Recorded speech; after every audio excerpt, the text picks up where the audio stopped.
देख रहे हैं हमारा मॉर्निंग लाइव शो बिहार बिहान।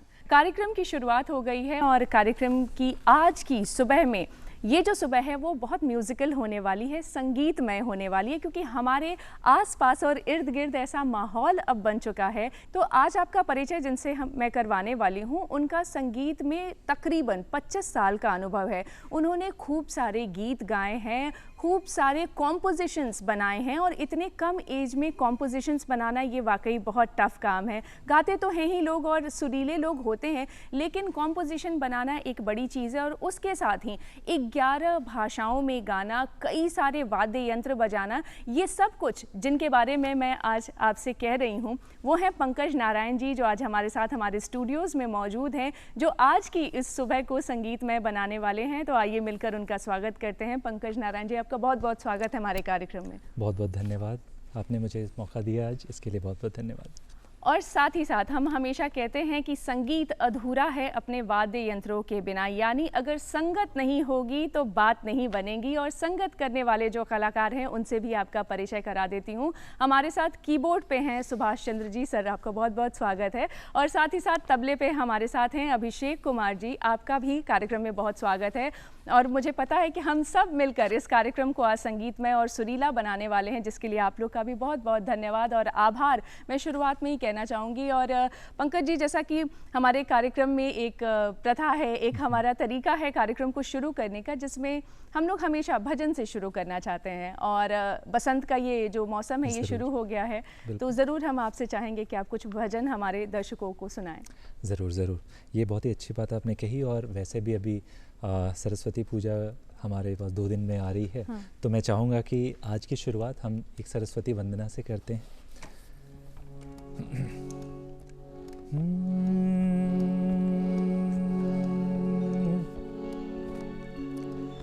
शारदे शारदे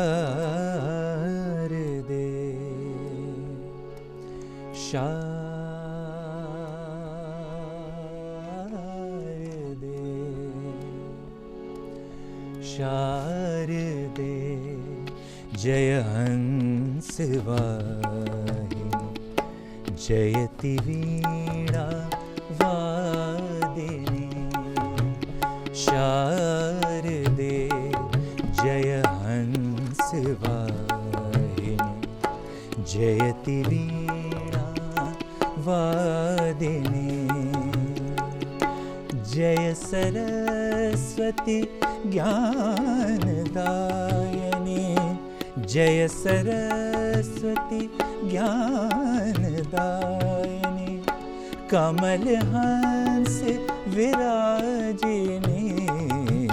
शारदे जय हंस वाहिनी जयति वीणा वादिनी।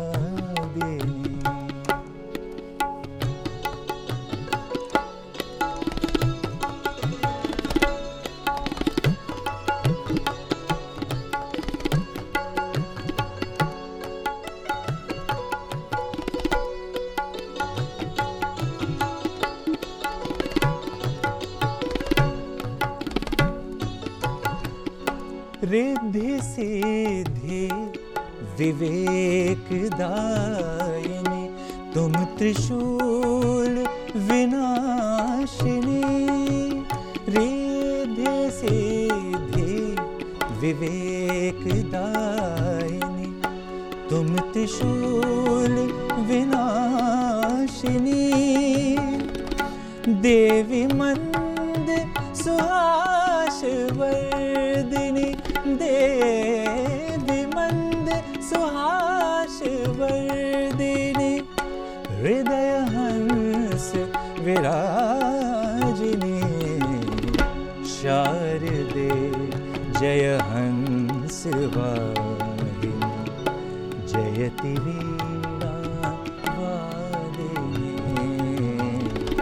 जयति वीणा वादिनी जयति वीणा वादिनी।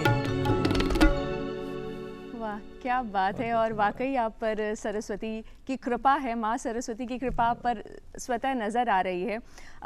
बातचीत का सिलसिला हम अब शुरू कर रहे हैं और जैसा कि मैंने कहा कि 25 साल का आपका अब तक का अनुभव है, जबकि आप खुद ही बहुत यंग नज़र आ रहे हैं, यानी आप बचपन से ही ज़रूर गा रहे होंगे।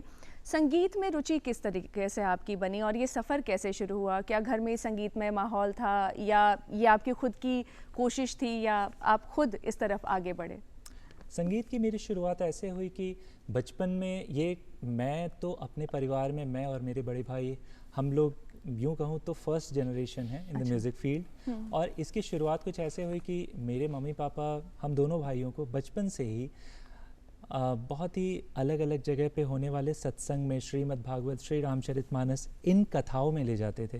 और मैं मानूंगा कि कहीं ना कहीं वो भगवान की वही कृपा है और वही सानिध्य है जिसकी वजह से ये शुरुआत हुई। क्योंकि मेरी आदत ये थी कि जब मैं बचपन में वैसे कथाओं में जाता था तो जो भी वहाँ पे भजन होते थे मैं वहाँ से आके और वही भजन रिपीट करता था, अपने घर में सबको सुनाया करता था।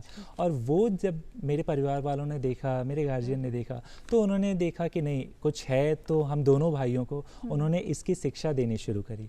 और भैया उस टाइम पे तबला नहीं होता था हम लोग घर पे, वो टेबल पे, और मेरे पास हारमोनियम नहीं होता था, मैं ऐसे मुंह से, और हम दोनों एक जुगलबंदी किस्म का एक करते थे उन्हीं सारे भजनों पे।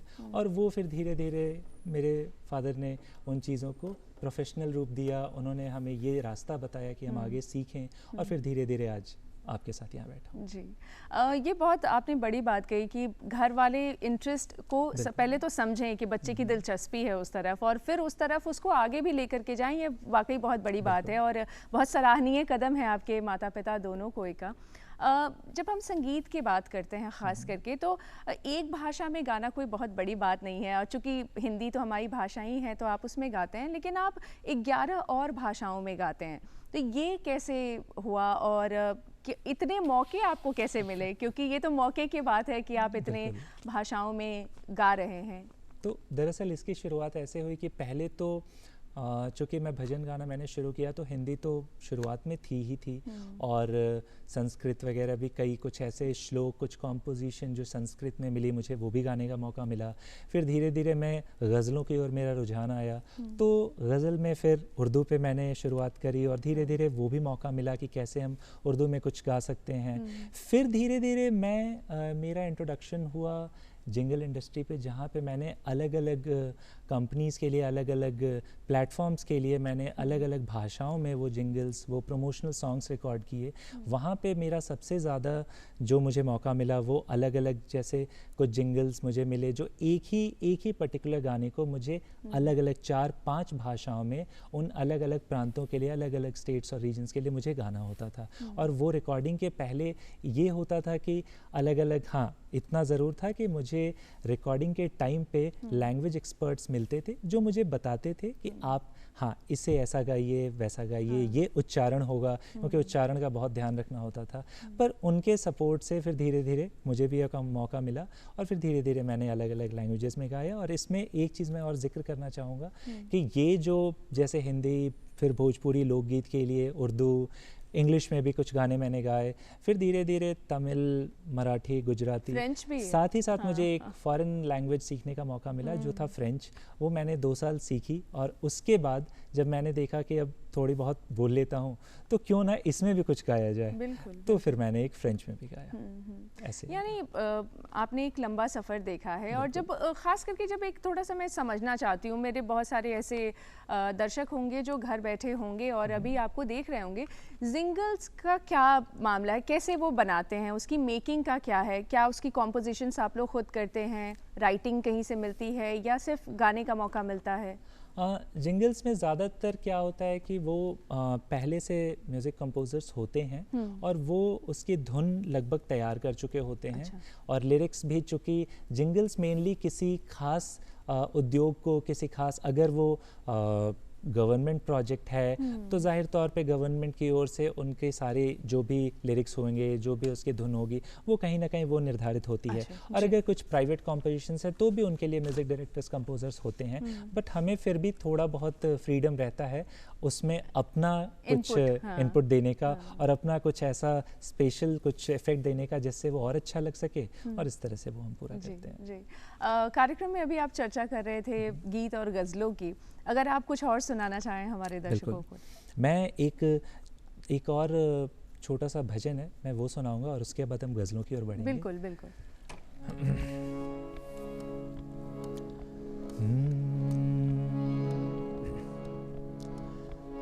मोहन हमारे मधुबन में आया ना करो, जादू भरी बांसुरी बजाया ना करो, छलिया आया ना करो। मोहन हमारे मधुबन में आया ना करो, जादू भरी बांसुरी बजाया ना करो, छलिया आया ना करो।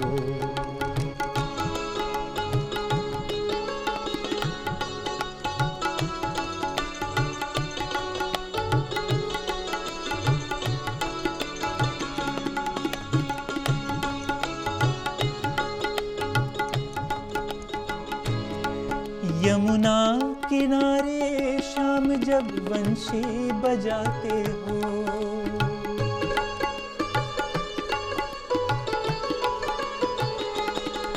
यमुना किनारे शाम जब बंशी बजाते हो, ग्वालों के संग में आकर जब माखन चुराते हो, ग्वालों के संग में आकर जब माखन चुराते हो। माखन चुराने वाले दिल चुराया ना करो, जादू भरी बांसुरी बजाया ना करो, छलिया आया ना करो। मोहन हमारे मधुबन में आया ना करो, जादू भरी बांसुरी बजाया ना करो, छलिया आया ना करो, बेदर्दी आया ना करो।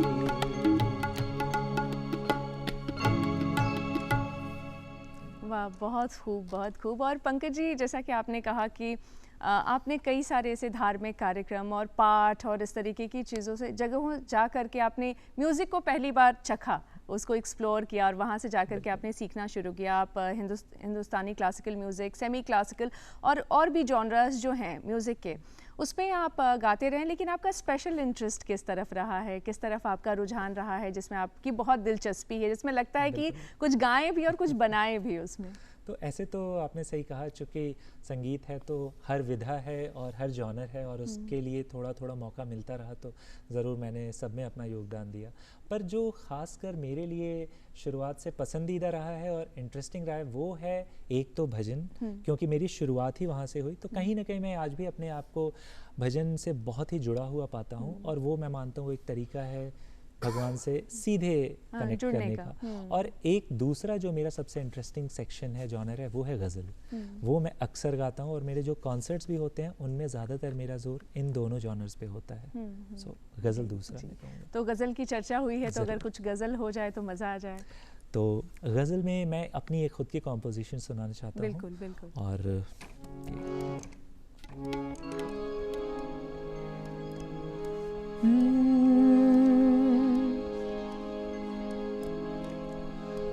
ख्वाब में तेरा आना जाना, ख्वाब में तेरा आना जाना, पहले भी था आज भी है, ख्वाब में तेरा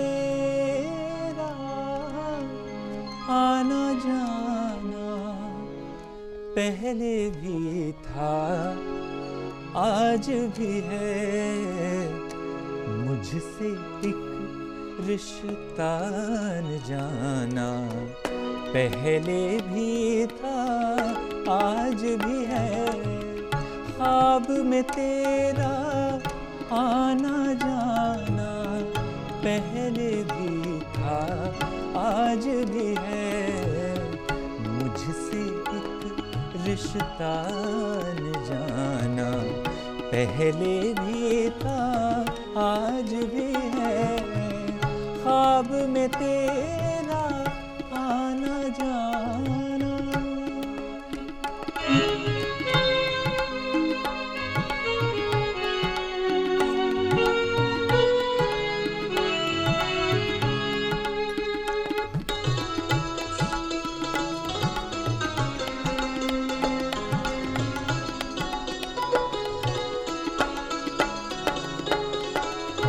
रंग बदलती इस दुनिया में सब कुछ बदल गया, लेकिन रंग बदलती इस दुनिया में सब कुछ बदल गया, लेकिन मेरे लबों पर तेरा फसाना, मेरे लबों पर तेरा फसाना, पहले भी था आज भी है, मेरे लबों पर तेरा फसाना, पहले भी था आज भी है, मुझसे एक रिश्ता न जाना, पहले भी था आज भी है, ख्वाब में तेरा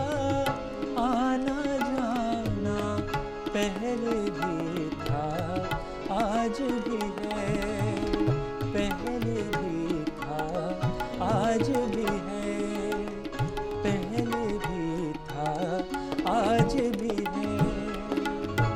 क्या बात है, बहुत खूब और बहुत सुंदर कॉम्पोजिशन है, और मुझे लगता है हमारे दर्शकों को भी घर बैठे बहुत आनंद आ रहा होगा, बहुत उन्हें सुकून मिल रहा होगा। ख़ास करके गज़ल एक ऐसा जॉनरा है कि जिसे सुनकर वाकई बहुत सुकून मिलता है। हम थोड़ा शुरुआती दौर के बारे में भी जानना चाहते हैं, कब आपको पहला मंच मिला? क्योंकि किसी भी कलाकार के लिए मंच बहुत बड़ी चीज़ है। वो घर पे तो बहुत सीखता है और अपने शागिर्दी में जब वो रहता है तो बहुत सारी चीज़ें वो सीख रहा है, समझ रहा है, लेकिन उसे भी एक इच्छा होती है कि उसको भी कभी एक मंच मिले। पहला मंच का अनुभव कैसा था और कब मिला वो? पहला मंच का जो मुझे अनुभव मिला वो सन 2000 में, और वो भी एक खासकर एक कथा हो रही थी मैं उस टाइम पे गोरखपुर यूपी में एक शहर है, मैं वहाँ रहा करता था, और वहाँ पे मुझे ये मौका मिला जब एक कथा में भजन गाने का ही मौका मिला था, और वहाँ पे सत्संग होने के बाद हमें हमारी टीम को मिला था मौका, वहाँ मैं और मेरे बड़े भाई हम लोग गए थे और हमने अपने भजनों की प्रस्तुति दी। वो मेरा पहला मौका था, और वहीं से एक कहीं ना कहीं ये सिलसिला शुरू हुआ। चूँकि 25 साल तकरीबन अब आपके हो गए हैं, आपने कई सारे लोगों के साथ गाया है और कई सारे मंच पर आप गए हैं, कौन सा ऐसा एक्सपीरियंस है जो बहुत नॉस्टैल्जिक है आपके लिए, जो आप भूल नहीं सकते हैं, या वो एक कलाकार जिसके साथ आपकी इच्छा है कि आगे आने वाले समय में भी अगर आपको उनके साथ मंच शेयर करने का मौका मिले तो आप करना चाहेंगे? बिल्कुल, ऐसे तो बहुत अच्छे अच्छे मौके मिले, पर जो सबसे ज़्यादा मेरे जहन में आता है, जो सबसे यादगार रहा, वो था एक हमारा शो था उत्तराखंड में। अच्छा। और ऋषिकेश में, और वो कुछ दिन का शूट था जिसमें काफ़ी अच्छे अच्छे और मैं कहूँगा बहुत ही हमारे गुरु समान है वो सारे कलाकार जिनका आगमन हुआ था, और उनके साथ मुझे वो मौका मिला था। उस स्टेज पे मुझे भी गाने का मौका मिला था, जिनमें अनूप जलोटा जी थे, साधना सरगम जी थी, तृप्ति शाक्या जी थे, और इन लोगों के साथ उस टाइम पे हमारा भी कुछ कार्यक्रम था। वो कहीं ना कहीं बहुत ही दिल के करीब रहा, और वहाँ पे एक अच्छा मुझे अपॉर्चुनिटी मिली। और अगर मैं बोलूँ कि आगे आने वाले समय में, तो मैं यूँ कहूँगा कि 2 आइडल रहे शुरुआत से, जिन्हें मैंने अपने धार्मिक गुरु के बाद अगर मैंने फॉलो किया, जिनको सबसे पहले तो सीखने में मेरे गुरुजी चंद्रशेखर जी, जिनसे मैं अभी भी जब जैसा मौका मिलता है मैं ज़रूर सीखता हूँ, और उनके बाद 2 लोगों को मैंने फॉलो किया, जिनका भी नाम लूँ पहले कोई मायने नहीं रखता है, एक उस्ताद राशिद खान और एक हरिहरन जी। इन दोनों को ही कहीं ना कहीं मैंने बचपन से सुना है, और अनफॉर्चुनेटली उस्ताद राशिद खान से तो मेरी कभी मुलाकात नहीं हो पाई, कभी मौका नहीं मिला। पर मैं ज़रूर चाहूँगा कि कभी अगर मुझे हरिहरन जी से मिलने का मौका मिले, ऐसा संयोग बने, तो मैं ज़रूर उनके सामने अपनी प्रस्तुति देना चाहूँगा। आपकी ये जो पसंद है ये बहुत ऑपोजिट है, कहाँ राशिद खान साहब और कहाँ हरिहरन साहब, ये दोनों का ब्लेंड भी आप में कहीं नज़र आता है, क्योंकि आपने कई सारे प्रोजेक्ट्स किए हैं। जैसे एक सिंगर जो है वो एक स्पेसिफिक जॉनरा में बहुत अच्छा होता है, कोई उसका पसंदीदा जो क्षेत्र है उस तरफ वो बहुत अच्छा होता है, लेकिन आपने चूँकि जिंगल्स भी गाए हैं, उसके अलावा आपने कॉम्पोजिशंस भी खुद की करी हैं, हिंदुस्तानी क्लासिकल, सेमी क्लासिकल और बॉलीवुड वगैरह भी ज़रूर आपने किया है। हम अब आगे आपसे ये समझना चाहते हैं कि अब आप और कौन कौन सी ऐसी अपॉर्चुनिटी है जो ढूंढ रहे हैं, जो तलाश कर रहे हैं, जो लग रहा है कि अब ये मौके मिलते तो ज़्यादा बेहतर रहता? मैं कुछ ऐसे 2 ऑप्शंस, और अभी हमारी प्लानिंग भी हो रही है आगे के प्रोजेक्ट्स को लेके, जिनमें पहला तो ये है कि अपने कुछ प्राइवेट कॉम्पोजिशन जो गज़लों की है वो मैं हमारे सुभाष जी के साथ हम लोग ऐसी प्लानिंग कर रहे हैं कि कुछ एक सीरीज़ लॉन्च की जाए। अच्छा। जिसमें पर्सनल हमारे गज़लों की कॉम्पोजिशन रहे, और उनके साथ साथ एक प्लानिंग है मेरी, वो है ख़ासकर भजन। और भजन में अभी कहीं ना कहीं भजन को बहुत ही मुझे तो खैर बताने की ज़रूरत नहीं है भजनों के बारे में, पर उनका जो एक प्लेटफॉर्म है मैं उसको थोड़ा और कुछ मैं यूँ कहूँ कि आज के हमारे जो रिकॉर्डिंग इक्विपमेंट्स हैं और आज के हमारे VSTs का मैं यहाँ जिक्र करूँगा, और कुछ बहुत ही अच्छे अच्छे ऐसे रिकॉर्डिंग हमारे पास सॉफ्टवेयर्स हैं जिनके इस्तेमाल से मैं चाहता हूँ भजन को और यूथ में लाया जाए, जिससे कहीं ना कहीं जो यूथ हमारा जिस तरह के रिदम्स को पसंद करता है, जिस तरह के आज के फिल्मी गाने और बहुत बनते हैं, तो मैं चाहूँगा कुछ ऐसा लाना जिसमें कि भजन हो हमारा वो ट्रेडिशन भी, और म्यूज़िक कहीं ना कहीं ऐसा जो यूथ के करीब हो, जिससे यूथ हमारा उनसे और ज़्यादा जुड़े। तो इस तरह के भी कुछ प्लान्स हैं मेरे आने वाले समय में। आगे हम और भी चर्चा करेंगे, लेकिन चाहेंगे कि आप हमें कुछ सुनाएं। चूँकि गज़लों की चर्चा हुई थी इससे पहले, तो हम चाहेंगे कि आप कुछ गज़ल भी सुनाएं। ज़रूर। एक गज़ल मैं सुनाना चाहूँगा। अभी पंकज उधास की गज़ल है, दीवारों से मिलकर रोना अच्छा लगता है।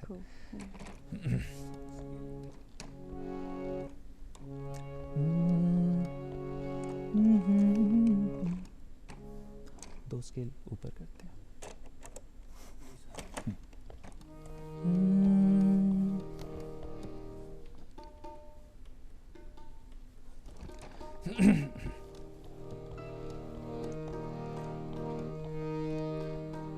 दिशा ठीक है, नहीं सर।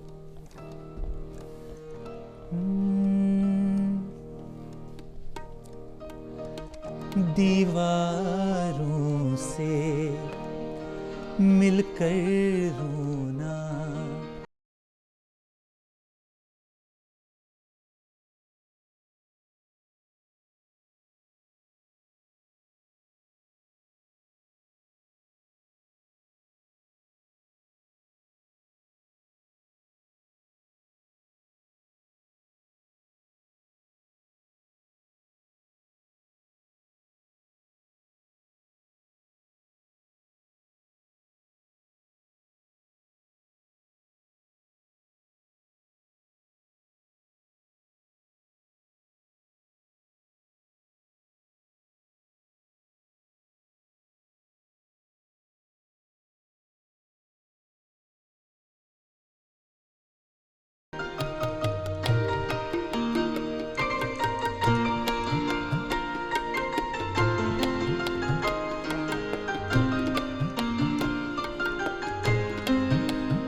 दुनिया भर की यादें हमसे मिलने आती हैं,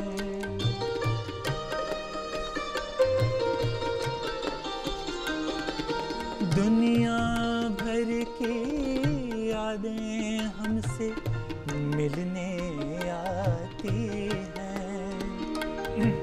शाम ढले इस सूने घर में मेला लगता है, शाम ढले इस सूने घर मेला लगता है, हम भी पागल हो जाएंगे ऐसा लगता है, दीवारों से मिलकर रोना।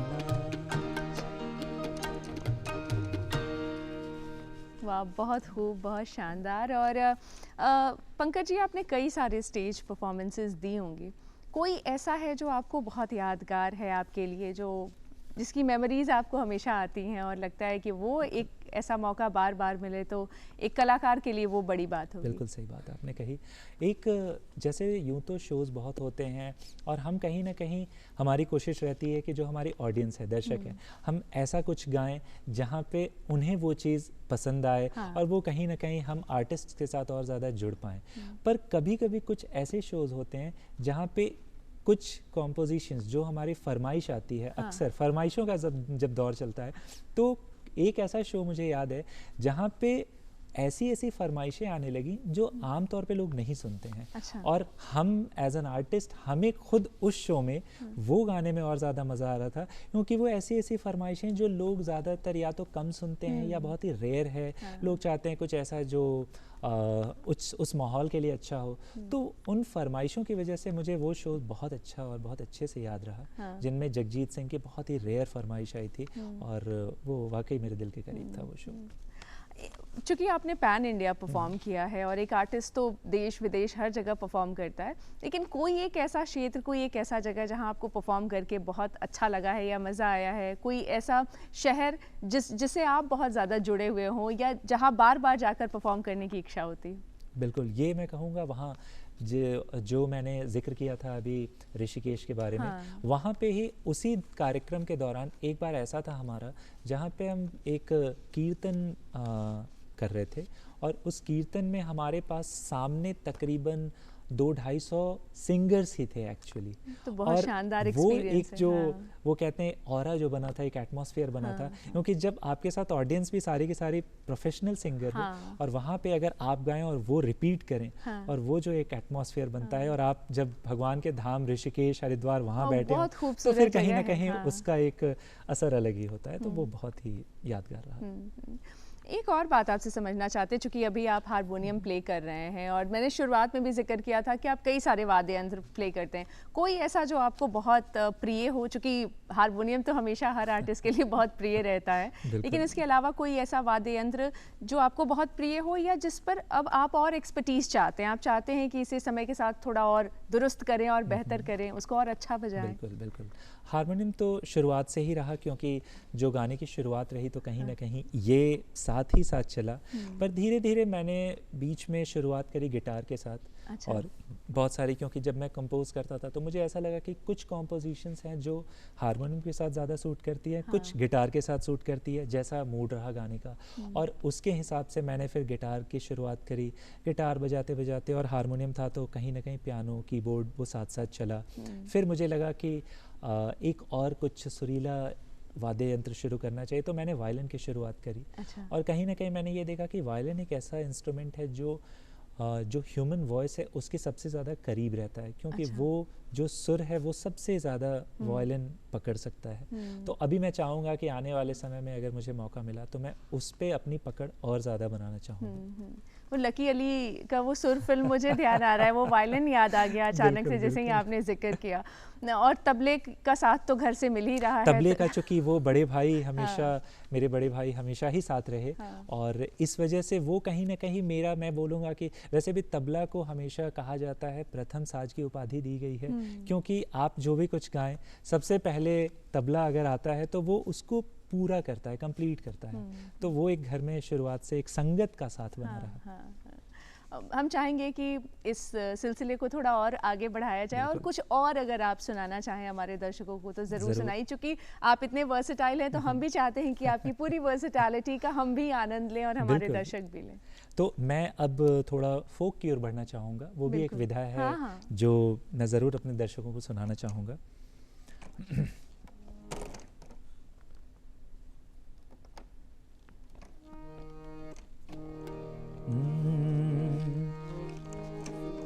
हाँ, ये इसके लगते हैं। कार्यक्रम में पंकज नारायण जी से अब हम फोक सुनने वाले हैं और फोक चूंकि हर बिहार वासी से जुड़ा हुआ है तो आइए इसका आनंद लेते हैं। ये एक फोक है जिसमें ये कहा जाता है कि जब हमारे भगवान श्री रामचंद्र जी अपने ससुराल गए तो वहाँ पे कैसे उन्हें ससुराल में रोका जा रहा है और कहा जा रहा है कि आप वो ससुराल के लोगों के लिए तो वो पाहुन का दर्जा है। हाँ। उनकी जो वहाँ पे जगह है। हाँ। तो वो ये कह रहे हैं कि अगर आप यहाँ ससुराल रुक जाइए तो हम कैसे आपकी खिदमत करेंगे, हम कैसे आपको जाने नहीं देंगे। और देखिए सुनिए कितने अच्छे भाव से ये कहा गया है।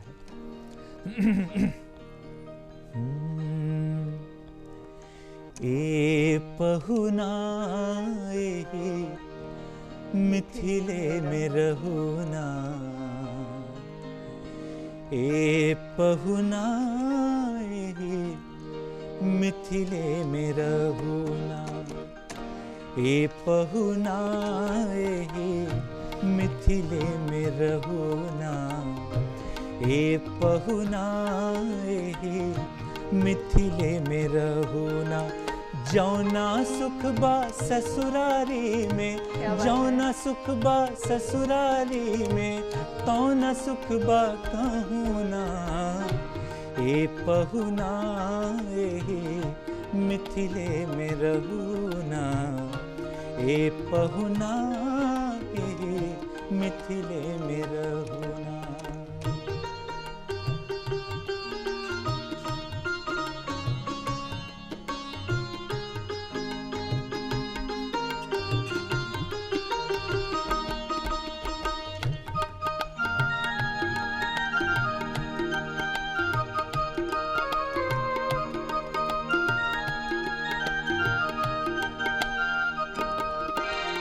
रोज सवेरे उबटन मल के इत्तर से नहवाइब हो, रोज सवेरे उबटन मल के इत्तर से नहवाइब।